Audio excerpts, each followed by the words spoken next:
Friends lunch ready అయిపోయింది. వేడి వేడి అన్నం,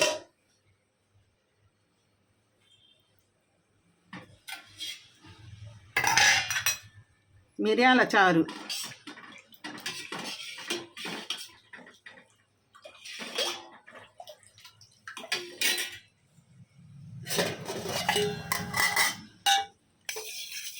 చికెన్ కర్రీ,